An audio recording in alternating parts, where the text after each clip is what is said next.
One person's actions can have massive global consequences. But this isn't only true for the presidents, kings, and queens of countries. In fact, oftentimes we hear about agreements between countries, and it's not the monarchs or presidents themselves who are involved, it's their ambassadors. Ambassadors act in the name of the person or organization they represent. This means they carry the authority and responsibility of that entity and can even act on behalf of them. For example, the Treaty of Paris, which ended the American Revolutionary War, wasn't actually signed by George Washington and King George III. Benjamin Franklin, John Jay, and John Adams negotiated on behalf of the United States, while British representatives acted for the king. When Colombia was seeking independence from Spain in the 19th century, José Manuel Restrepo represented his country in the negotiations and sought alliances with other nations to strengthen the new country.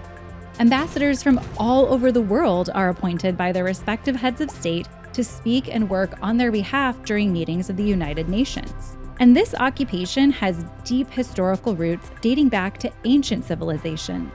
In ancient times, envoys or emissaries acted as representatives of rulers or states in places like Egypt, Greece, and Rome.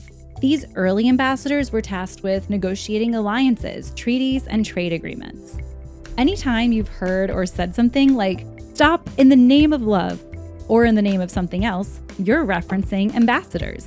The phrase likely originates from legal and religious contexts. In medieval times, officials would perform acts in the name of a monarch or religious figure, signifying they were carrying out the duties under that authority.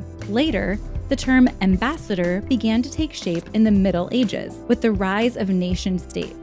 The word ultimately derives from the Latin verb ambactiare, meaning to go on a mission or to act as a servant or representative. Ambassadors were often noblemen appointed by monarchs to represent their interests at foreign courts.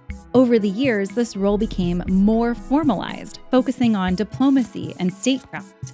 During the Renaissance, the role became even more established and permanent in many countries with regular international relations. The best ambassadors started becoming skilled professionals. Today, ambassadors are official envoys, typically appointed by a country's government to represent their nation in foreign affairs. It's hard to say, but the number of people worldwide acting as ambassadors today is probably in the thousands. Even the Vatican, which is recognized as a sovereign entity, has diplomatic relations with countries around the world. Ambassadors are sent to foreign countries to foster understanding, negotiations, and communication between two countries. Because of this, ambassadors become a bridge of cultures, vital in peacekeeping, and work hard to build confidentiality and trust. But they are also often seen as a living embodiment of their home country. Their words, behavior, and decisions reflect not just upon the country they're from, but the leader they represent. In a way, we're all ambassadors. Think about the different groups or people you represent with your actions each day. And this idea is especially important for Christians. St. Paul wrote to the church in Corinth, "So we are ambassadors for Christ, as though God were making his appeal through us. We implore you, on behalf of Christ, be reconciled to God." Christians are called to live as representatives of Christ in the world. So who do you act in the name of? And what do your actions say about those you represent?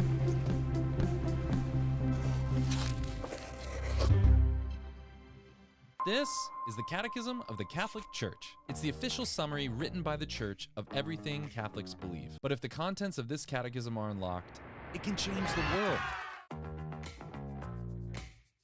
We believe the Catechism isn't a dry, dusty textbook. It's a gift.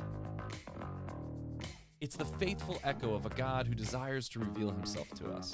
We're creating content that's relevant, watchable, the type of content you want to share with your friends. And all of this will be free to the world and translated into multiple languages.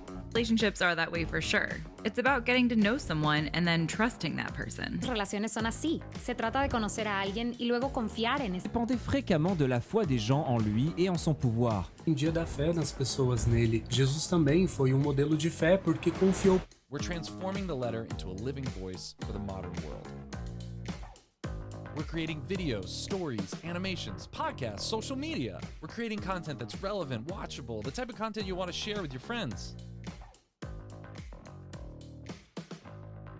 to help people fall in love with the Catechism, the Church, and the heart of the Catechism, Jesus. Join us and help unlock the Catechism for the world. Join in the project to retransform the letter into a living voice.